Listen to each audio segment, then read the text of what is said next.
might appear like a supervising one. To others, someone who leads the association, and to a few, someone who takes a firm stance against the execs when they are not up to the level. However, this role has much more implication than it might seem.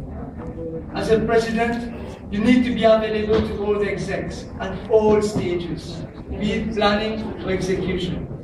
You represent the organization as a whole and voice out concerns of both your team and the entire student body to external parties. And above all, the student is a guide, a leader who has a general vision as to where to bring the essay, not only during his mandate, but ensure the sustainability of the association. Having handled one of the biggest portfolio of the essay for a president, I'm very well aware that an executive post is a very tough one. There's more of responsibility and workload than fame or even popularity. It requires a lot of your time, but the praises and recognition you get when achieving things is undoubtedly the push, the motivation that keeps you going. This year, we were a very dynamic set of execs and worked as a team. This should be the case each and every year. Being part of that team, I'm somewhere acquainted to our weaknesses, to our mistakes, to our failures. One of the most relevant ones would undoubtedly be a lack of transparency and communication between the execs and the student body. Many of you voiced out that you were not aware of what the execs were up to. This led to a gap, and reconciling this gap is of one of the main priorities. I believe it is your legitimate right to get this information, and we should make sure they reach you. After all, the purpose of hearing us is for you. Those are only a few of the current lackings. We need to work on the weaknesses, make sure they are not repeated, else each year the same issues arise. We'll end up giving the same excuses and people start losing faith in us. The essay as we stand today is still in birth. On an international scale, it can be considered to as a fast developing country. We should cater for its growth. There are loads of progress signs of the essay as a whole this year. Materializing on them and making them our strength is the key. For instance, many portfolios were expanded, and a real effort was made to lay strong foundations for future endeavors. Nottingham Connects, Nations Cup, Sports Appreciation Dinner, Ultimate Splasher, awareness campaigns, welfare week, all of those are new things, and much welcome by the entire student body. In the future also, we should focus on bringing new opportunities to UNMC, and only then the essay enlarge its students' involvement. Many of you have very plausible ideas, and it's our role to transform those ideas into tangible and concrete projects. All this would obviously not be possible without a stable financial position. We not only need to develop and enlarge our sources of income, but ensure an efficient management of funds. Taking the merchandise shop to the next level, IAMA's project, inter-university events, are all very realistic projects which can lead us to autonomy. But you need someone with strong conviction and determination to make things happen, but happen for the best. Picture a friendly essay, where the execs make a genuine effort to reach out to students. They give due consideration to your concerns, welcome ideas, and work to give you opportunities and take a stand for you in your predicament. Picture an ambitious essay, moving towards autonomy, with better management of funds, developing financial avenues to enable the association stand on its own feet. Picture a successful essay, where we achieve our goals and the students are satisfied with what we are doing. An essay where each exec shoulder their responsibility, respond in an efficient way, and meet up to your expectation. An essay which is at the very heart of students' life. This should be our vision. I've worked in the current system. We were accustomed to its potential, but also flaws and limitations. A radical change or starting all over again would not be the best option. But we should rather make use of what we have and strive to make the association reach its maximum potential within the shortest possible time. I believe in continuity. and continued change, but with a fresh perspective, new horizons, and bigger endeavors.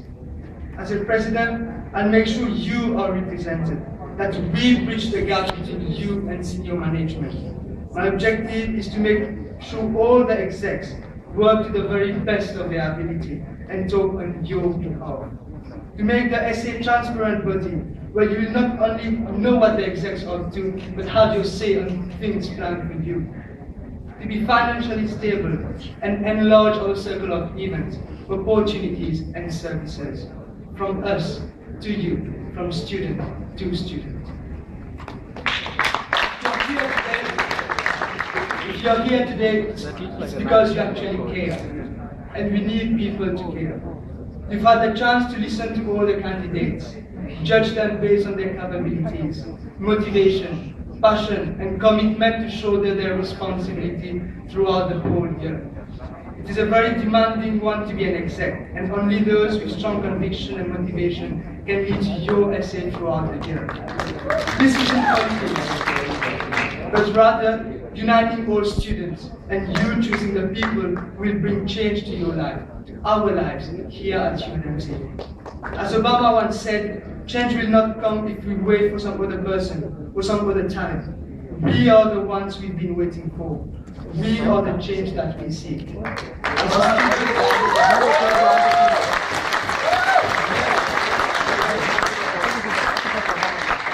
a student, as an exec, as a candidate for SA President, I stand in front of you today. I'm here to represent not one, but all the students from all ethnic backgrounds, religions, and cultures. I'm here with a vision, and together we can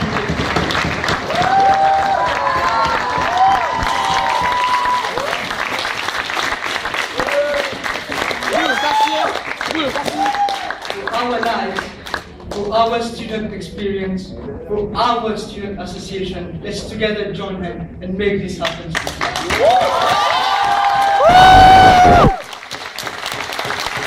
If you look at the student unions of some of the big universities, they have a lot of portfolios. Not just like, we're still young and we have a few. So tell us more about your vision for the future. That's a very relevant question. During the course of the year, we had the chance to meet the SU president.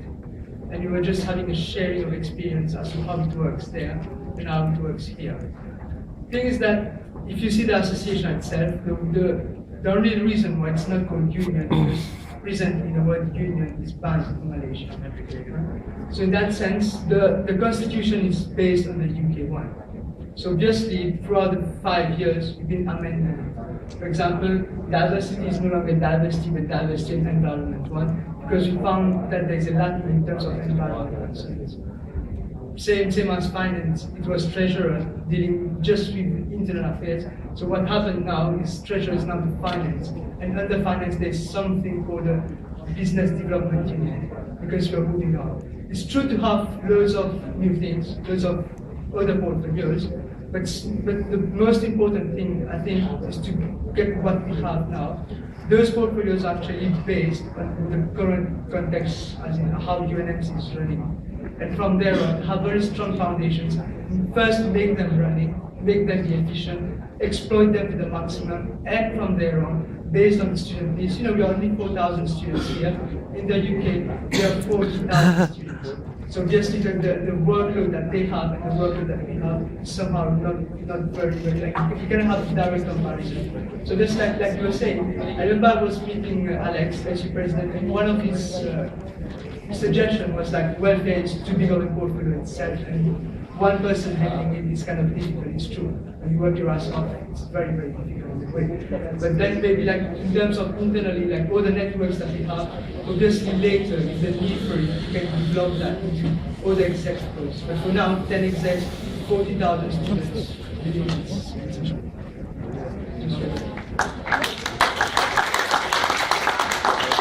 You'll be a college student soon. Do you think you can handle your time, study and being a full-time president? Who is the current president? She's Natasha, yeah. She's the, yeah. This year, it's true that when going for the exam, I think I made it clear in the speech. When you go for an exam post, you have to not only have ideas, but you have to know how it works somehow. And then you realize that throughout the process, you realize that's a lot of time consuming.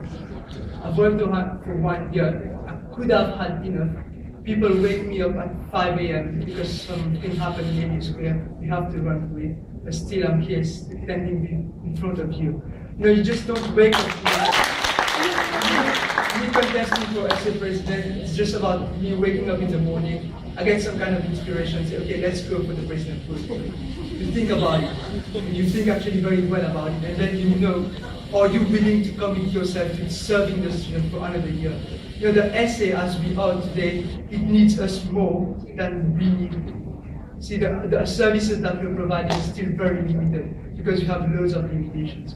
So in that sense, keeping that in mind, say, yes, we've worked a lot, we sacrifice a lot of time, we don't want it next year to go to a waste, and that's why I took the decision of actually running for president.